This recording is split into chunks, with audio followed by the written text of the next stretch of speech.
Hello, everybody. Welcome back. It's Mo again. We're still working with the Active Directory Administrative Center, but this time we're going to be looking at two things. So if I double click on my domain, I could actually see something called raise the FARS function level and raise the domain function level.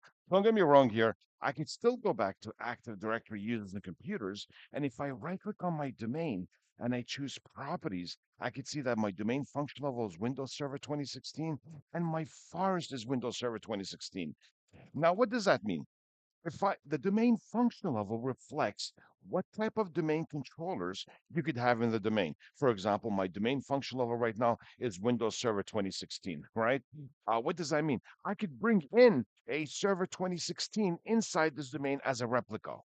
Now, what is the FARS function level? The FARS function level reflects what type of domains can you actually create in the FARS. So I could start with a child domain starting with Windows Server 2016. Now, the more that you raise, the more features that you actually get. If I right click on the domain over here and I choose raise domain function level, I could raise it, right? As you see, that's a current, but I could raise it from users and computers. If I go back and I want to do the FARS function level, I could go to tools and Active Directory domains and trusts. And if I right click on the top over here, I could raise FARS function level. You see that?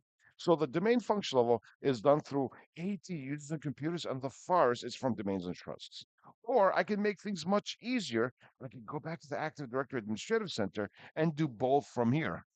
Now, when am I going to be using this? We're going to be using this towards the end when I actually merge and upgrade from Windows Server 2019 to Windows Server 2022. And when I merge them together, we're going to see this again. But that's something that I could do from the Active Directory Administrative Center. And once you raise to something higher, you can't go back to the previous one.